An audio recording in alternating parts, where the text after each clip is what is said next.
I'm Oskar, co-founder of the Try Guys, and this is a week's training camp with me in January and a little bit more about me and my background.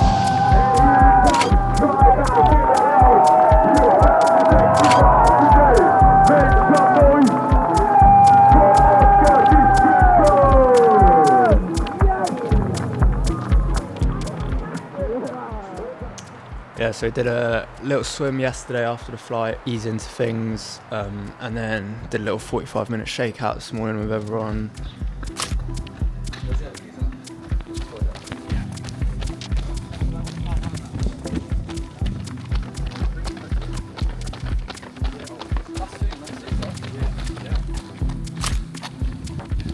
And had a lot of breakfast, making the most of the half board, and now the goal is to try and get less white and get out in the sun for as long as we can. Well, I got a 3 hour bike to do. Everyone else thinks it's 2.5, but we're going for 3. Now, 2.5 to 3 hours, just like easing into training camp basically. Yeah, nice and easy. We'll try and keep the whole group together. So just spinning out the legs really. Bike's all right. There's obviously you get a bit of disc rub going on. It's like inevitable after travel. Had a bit of a hiccup in my wheels first coming out. So as you can see, I got back and front a bit the wrong way around. So I'm going deeper at the front because I want to feel that Lanzarote wind. But yeah, I couldn't change the hub on the.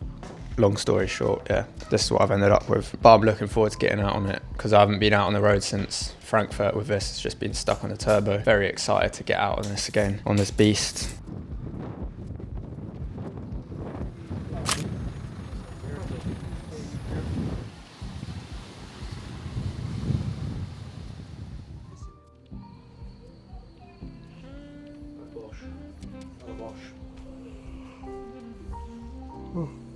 I started triathlon when I was probably 17, 16. I'd done a bit of swimming when I was younger, but nothing crazy. Like I was part of a club till I was maybe 11, 12. And yeah, did competitions and things, but it wasn't anything, you know, special. And then hadn't swam again till I was like 16, 17. Basically, I broke my leg playing rugby at school. Part of my rehab from that was a lot of cycling. I really enjoyed it, and I always liked pushing myself. I'd always wanted to do something endurance, and I remember cycling was the first thing, but back in the day, like road cycling wasn't very big because it's like pre-2012 and all of that. And even getting a road bike as a teenager, like you can't get them, they're like small enough. Like they'd only made them for adults. Got this like proper old banger with 4 gears, you know, like the shifters on the tube and all of that. And yeah, I just started going out cycling on my own. Go right out into Surrey. Didn't even have like a head unit. I just like try and memorize some of the routes, stop every 5 minutes to look at my phone. And I'm surprised my parents let me out as well, like out on the London roads and going out into the middle of nowhere. But I remember like I'd spend the whole summer just doing that. It was just cycling at the time and was all right at it. Like did a bit of racing, got to like 2nd cat I think. And then I was a lifeguard. That was like my first job. And I was lifeguarding a club called Optima Racing team. I was doing it every single week, and it just started getting me thinking. I thought,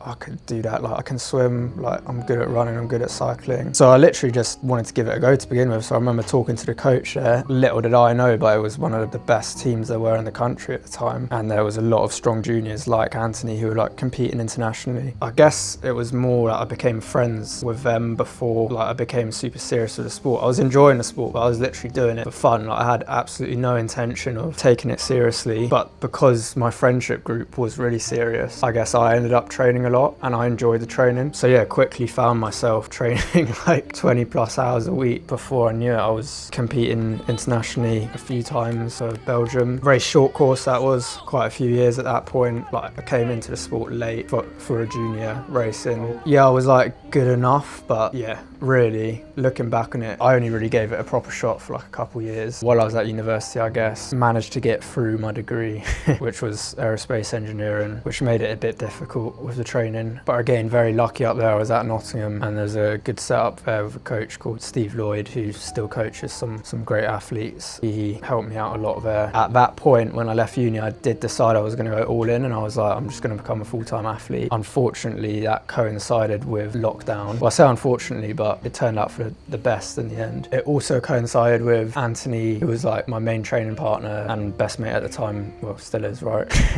He decided to step away from the sport, which probably didn't help. And I also had a little knee injury that I'd picked up from doing some stupid cycling trip. And swimming was my weakness, and I couldn't get into any of the pools because of COVID. So yeah, long story short, I was like, I'm not just gonna sit here on my ass, I got a job. And then yeah, kind of stepped away from the sport for a bit. Is it day 2 now of the training camp? Yeah, like when we arrived, I guess day 3 if you include that, we had a swim. But And the last time we spoke to everyone, we'd literally done... Yeah, we'd done a run, and then after that I went and did 2-hour 40 ride, I think it was. It was meant to be together with everyone, but quickly How long did that last? ended up splitting up a bit. So yeah, we didn't get any shots of that, and it was so windy I don't think I ever dared take one hand off the bars, so there's nothing to show you from that, I'm afraid. Yeah, so me, one of my athletes, Callum, that I coach, and then another athlete that Ant coaches called Adrian. What do we do? 2 hours 40 here, 80k, just over 30 kilometers per hour average, 1,400 meters of elevation. But yeah, it was more like a warm up really. I didn't feel that great. Finally had a good night's sleep and felt pretty fresh and good to today. Woo. What's the name of this climb? No idea, mate. No idea. We're at the top of a big climb in Lanzarote. We've got no idea what it's called, but it was pretty fucking windy. Legs are feeling good. How far in are we? 1 hour. 1 hour 5, 26k. What's your normalised power? Normalised, I don't know, average 312. Fucking hell. So Adrian's average power is 312. We have been climbing pretty much since we started. 750 meters. But he does weigh about 15 kilos more than me. I wish I was averaging over 300 watts, but I'm probably more about 240, 250 maybe. I don't know. I'm just kind of guessing. Yeah, we were riding up it pretty hard. Oh, look at that. It's snowing back home. We're out here in the sun. Can't complain about the wind.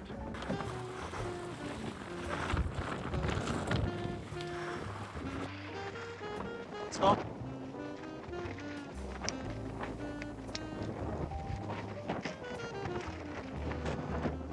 There she is, the beauty. We are about 70k in, done like 2 hours 23. Pretty good going actually, because we've done the hilliest part of the route. Like correction on the last climb, my average was like 260 at the top of Mirador, so I don't know, normalised maybe like 270, 280. But yeah, legs are feeling good. A lot better than yesterday. Hopefully just another 2.5 hours. Hopefully the weather holds out a bit. Yeah, just stopped here to get a bit of water, fuel up, because I don't know when we're going to see the next petrol station. Yeah, see you in a bit. So, it's a beautiful day here. No wind at all. Up at the top of the final climb. Yes, that's done. Fucking bitch.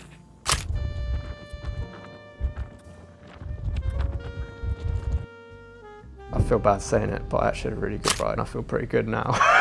The man sat behind the camera doesn't have much behind his eyes after today's ride. My soul destroying. I have to try and explain to him, like, to anyone that's not been to Lanzarote. I think we had a bad day today. Yeah, I've only been once and not ridden much here, so I know it's windy, but then according to like Brendan was riding with you and he's come here a lot. Like he's done Lanzarote Ironman 2 times, maybe even 3 times. So he's done that, he's come here on training camp a few times, and he said today was like a really windy day, the worst it's been. It was like 40 mile per hour, that's what BBC Weather said. But anyway, yeah, it was fucking windy, like pretty soul destroying out there. But yeah, it was a good day to have a good day in the legs. So plan was to just ride the whole of the Ironman Lanzarote route apart from the little out and back down to Carmen where it starts, because we're based in Barcelona towards the east of where the route is. So we kind of like jumped in halfway, did the north of the island, that loop first, and then Tim and Fire kind of loops afterwards. A little bit different to how it would actually be on the day. It's honest riding around here, that's for sure. It wasn't like I was going easy, probably like Ironman effort. Like I feel like,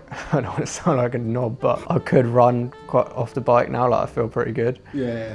Pretty fresh, yeah. Which is like really good sensations to have. Like I said, this is probably the best day's training I've had in this build since Frankfurt. So yeah, we did 4 hours 59, 159k. The average speed was 31.9, and then it was 2,450 meters of elevation. My normalized power today was 250 watts, which like for me is pretty good. I'd say that's what I would want to hold for a full distance Ironman, but I know it's like a lot of climbing wind, so it's going to be higher on a course like this. 5 minute power was like 322 today, 8 minute 300, 10 minutes 296, 15 minutes 287, 20 minutes 284, 30 minutes 270, 45 minutes 270, 1 hour 263. So you kind of get the idea. Yeah, good day in the legs.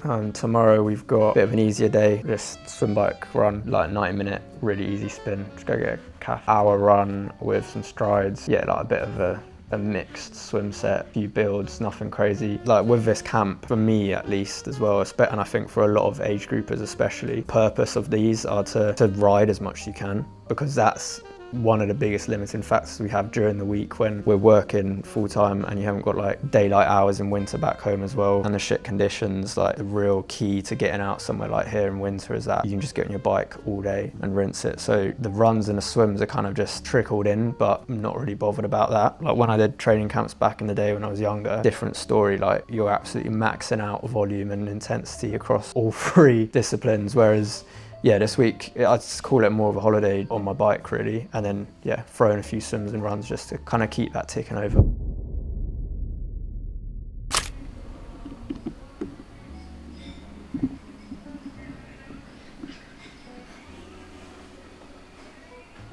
What are we doing now? What are we doing now? An easy run with a few strides at the end. Yeah, the legs felt all right then, pretty decent after. Yeah, like obviously you wake up a little bit tight, but yeah, a few K in and then flush it all out. Felt pretty good actually. Yeah.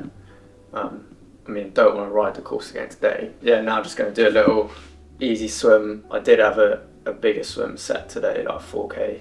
But I'm going to move that to tomorrow and just do some drills and 3K, 45 minutes, like easy, and then have a look at this lad's stroke and a few of the others as well, do a bit of swim analysis. Yeah, just float around in the pool really today.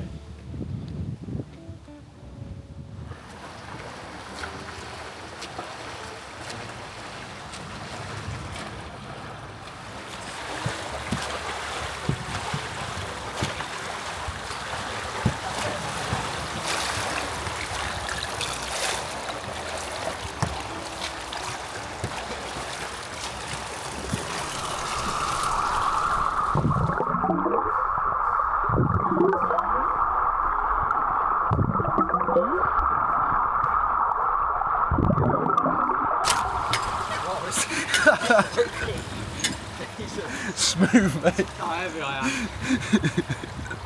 Look quite tall from down there. Oh yeah, that's what we're here for, David. Why have I not tanned it up? Yeah, tan line. Can't really do that on YouTube, mate. No, I was just getting B-roll if you're leaving. Alright. And then maybe get some clips when you're out, please. Yeah, maybe. See you later. See ya.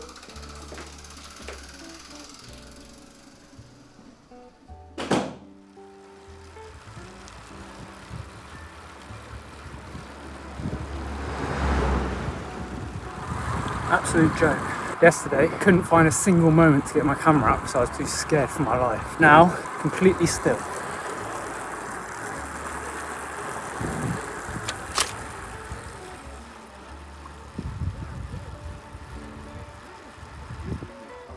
tomorrow as well.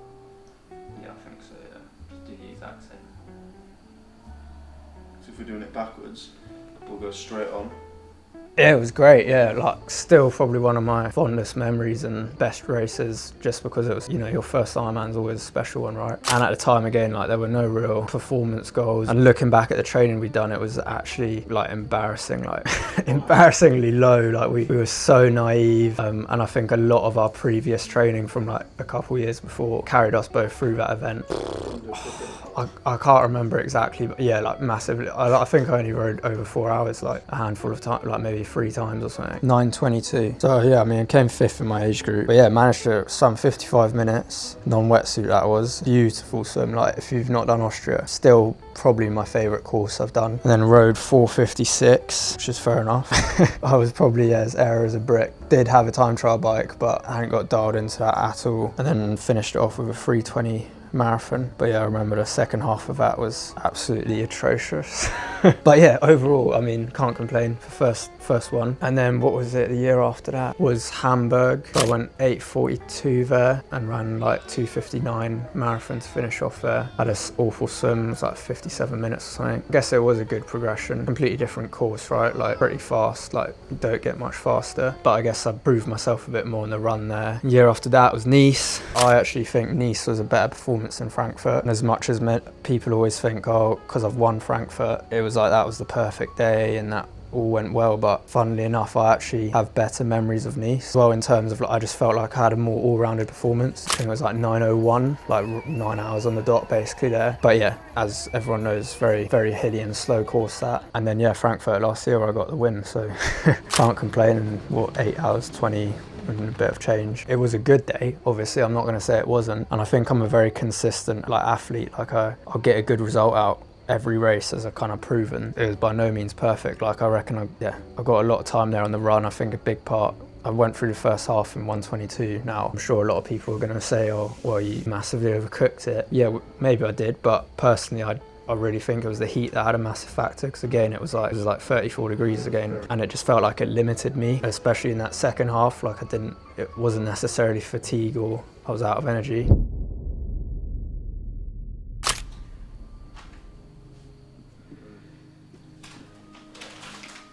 Work, is it? What we got today? Originally it was going to be a bit of an easier day. Yeah. But because the wind was so horrific the other day, the 100 miles, like most of the Ironman course, we're going to do it today because the weather looks a lot better. And yeah, the soul's just not ready for another ride like that one. So back out for 100 miles.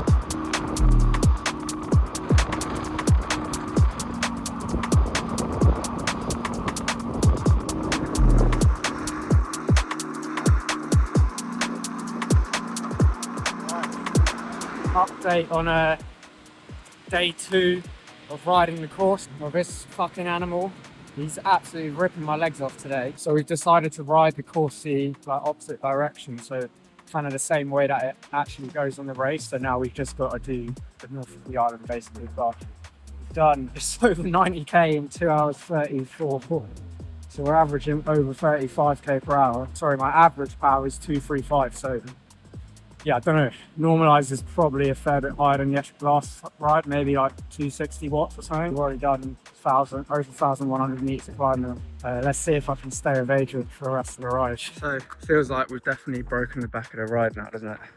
Yeah, because that's kind of the biggest climb done. 115k, 32.8, which kind of ridiculous seeing as we've got massive downhill and a tailwind now all the way back. 1,800. I've actually survived. I definitely thought I'd be riding those last 200 on my own. I did find a little bit of strength, and I don't know, something just came back. And I thought I'd give Adrian the win up here, give him 10 seconds. He's got, coach, got to boost the confidence going into Lanzarote. It was a really nice ride today. My legs feel absolutely shot now, to be honest. I don't know about yours. Yeah, mine are pretty. I don't want to ride again tomorrow. You don't want to ride again tomorrow?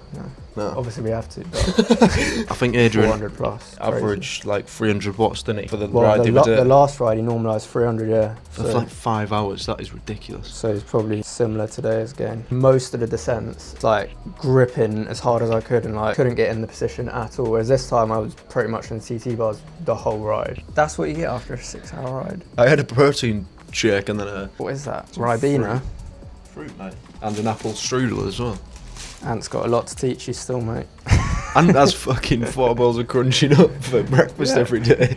No, I had some protein after my ride. What would you have after? What did you have, or what would you recommend people to have? I downed 1 litre of chocolate milk. Definitely protein. After a big ride like that, you want to get some protein in within half an hour or something. Yeah. But that'll do. Like that chocolate milk, I think, had like over 30 grams of protein, which isn't far off what you get in a protein shake. And it tastes a lot better, and it's not well, I was about to say it's not processed. Come out of a fucking special cow. Yeah. That's it for the training today, innit? And then just probably a relaxing day, do a bit of coaching plans for you, I'm guessing.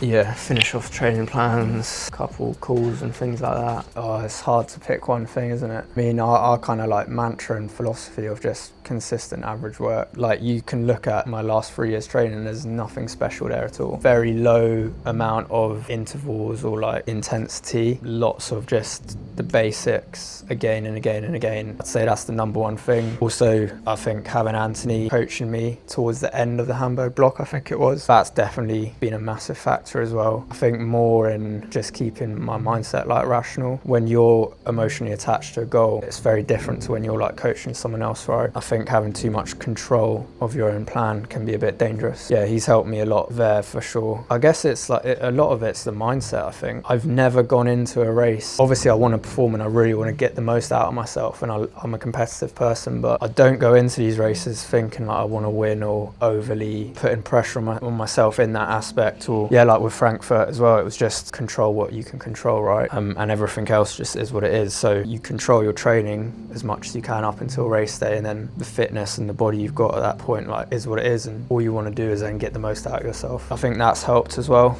a lot, that I don't attach like any self-worth or like identity to it. That's got better as the races have gone on as well, and I think that came out in Frankfurt a lot because I had maybe a worse year's training than I did for Nice, but obviously a better result. And I think a lot of that was probably the mindset going into it. Yeah, good. Like I said again, I think for me there was a bit more of a change post Nice, proven things to myself a bit more and got on a result that I'd like wanted to show. I didn't really feel like it changed much. Obviously it's nice to have the win, like great thing. I'm not gonna lie, it's cool, but nothing's really changed. If anything, it's meant I can train and race with even more freedom this year and the next year. I'm not chasing another win. Genuinely, like I'm not fussed by that. I just want to again improve, and like we were touching on earlier with how I don't feel like it was the perfect race. I just want to tinker and have a better showing of my strengths, I guess, on race day. I'm a big advocate for taking proper time off, especially maybe with the way I approach each year, where I only have like 1 or 2 big events and goals. I guess it takes a lot of mental load because you're going all in almost on 1 or 2 events. There's probably about 3 months of like easy-ish to no training at point. Like went on holiday, you know, just like spent a lot more time with family, and my girlfriend Hannah spent a bit more time in the business and just enjoyed life, you know, enjoyed having lions and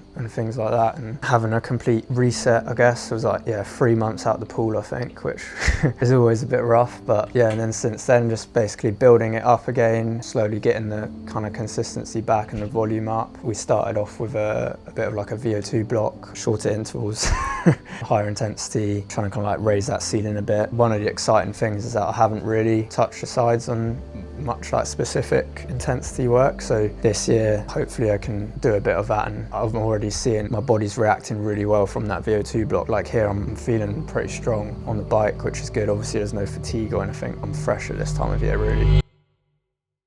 What's on the ride for the second to last day? It's an hour and a half, easy spin, enjoy it, get to the calf and back basically, go as a group, nice and easy. Work's done now, really.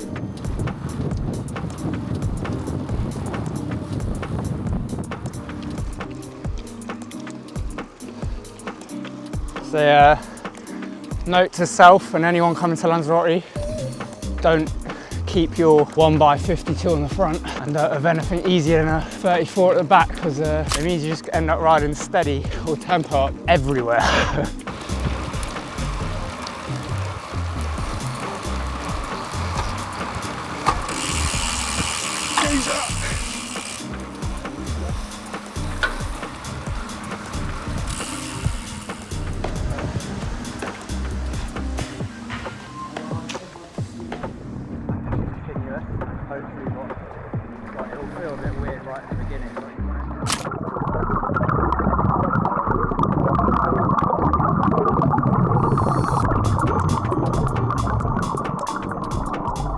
This year, so I've got 2 races booked in. I've got Mallorca half in May and then Copenhagen full. Well, they both are kind of like group races with the Tri Guys, so both of those events are going to be with, I think there's like 30-ish people at Mallorca, and then it's like 70 in Copenhagen, which is, yeah, going to be mad. And I've actually never, kind of fun fact I guess, I've never done like a proper half Ironman. My first ever long distance race was a middle distance. It was just called like Huntsman Half. It's like a local event in the UK. Since then I'd entered 2 halves, and both of them I've not been able to even start because I was injured at the time. Like last year I broke my elbow when I fell off the bike, and then so that was Venice I was meant to do, or 2 years before was Lanza half I was meant to do, and I think I had a stress fracture at that point or something. So yeah, for Mallorca I'm more excited just to race it, to be honest, like my first half, and hopefully actually get to the start line is the first goal. I think being realistic, like what would be a success for both is to be on the podium, overall podium for both of them, and be like fighting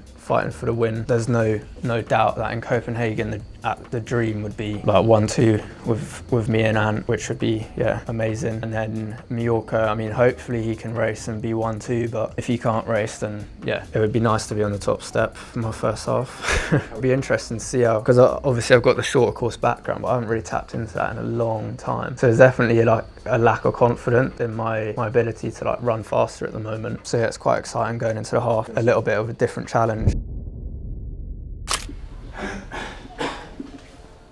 What am I saying? What am I outro? So yeah, absolutely anything. So what have you done this morning? Last day of the holiday / camp. Last day, so we're flying out this afternoon, so got a taxi at 10:30. So just did a 90-minute easy plod.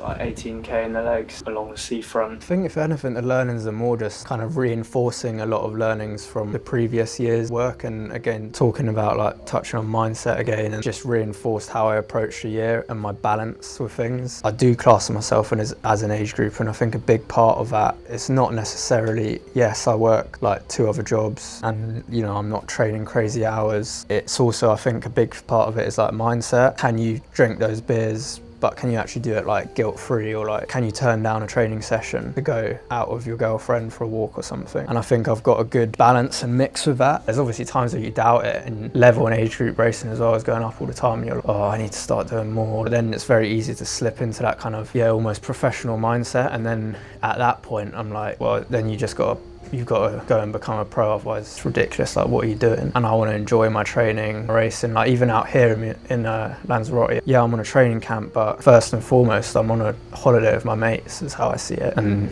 you know, I'm not gonna like I did an extra swim, but I also shortened 2 swims. Like, I'm not saying you should do that, Jack. That balance, I guess, and I think I just want to be able to do that again in another year. And well, you're constantly learning how to do it and improve as an athlete and scratch that itch and get out there, but also have more to your identity than just a triathlete, especially when you're an age group. I don't remember the exact average. I think we did a post on it and I think my average worked out at like, I want to say like 13-14 hours a week. But what a lot of people don't realise of that is that's like literally every week, including, you know, your recovery weeks when you're ill, all of that. A lot of people kind of have this image of what their average training week is, and it's nothing. Like, within all those weeks, there would have been a lot of weeks consistently above 16-17 hours, but obviously hopefully you know how averages work. I'm not going to sit here and lie as well. A big part of it is just, you know, I've been riding 10,000k plus weeks for like 10-12 years of my life, so yeah, that's why I don't need to do as many hours as other people sometimes, and I can tap into like older fitness, I guess, or like I only have to swim 3 times a week. Again, because I went through a period of my life where I was swimming 25-30k plus weeks every week. So again, you tap into that. Take it with a pinch of salt, you know. I'm not saying every age grouper can go win Ironmans on 14 hours a week. It's not the case. I think it's very easy to get like negative about it when you see that, but a lot of these people that are winning Ironmans, even the ones that like came from nothing, they're like ex-elite rowers or something like that, and it doesn't mean they were professional, but if they were at university training 20+ hours a week, you're gonna have a massive aerobic base and an edge on you. Don't think these people are just absolute specimens. Like, a lot of hard work's probably gone into it that you don't realise. So I think that was roughly what the volume was. I think it was a bit higher the year before, and then I'm just checking my Strava now. Like, I've been doing a fair bit of riding so far this year. Like, I go through ups and downs of like enjoying the training in different parts of it, and I've really been enjoying being on the bike again this year. This is, you know, on your Strava graph, so what is it, like 3 months worth, basically hovering around like the 9 hours to 11 hour mark each week. And then obviously this week was a bit with a 15 hours in there. The run, I had a little calf niggle, so I've just been building that up over the last 3 months, and then I'm at to like 3.5 hours volume, no intensity yet. And the swim, been a bit lazy there, 2 to 3 swims a week, about 2.5 hours probably average at the moment. But you know, my main goal at Copenhagen is in August, and all my races previously have been June or earlier in the year, so just trying to get my head around. I need to hold back a bit. I've had some good sensations on this camp, like flying on the bike. So if anything, it's just giving me the confidence that I can chill out for a bit and I don't need to force anything. And volumes looking forward, like overall, I think like next week I've got like 15, 16 hours set, kind of like a ticking over week. And then we'll probably sit around 16 to 18 hours is probably like my happy place with work and everything else and what's sustainable. Might throw in a few bigger weeks, but that will be predominantly because like we'll have a big bike, you know, like a 6-hour bike ride or something. But yeah, in that like 16 to 18 hour range is what seems to work quite well, and I'm adapting and improving still from it. So, you know, there's no need to be doing more at the moment. It was all good. A good trip all in all. Good way to end the trip, yeah, definitely. Like, body's feeling really good, been pretty surprised with feelings, which is nice. And yeah, had a good time, good bunch of lads. Like, subscribe. Yeah, quality. Cheers. Perfect.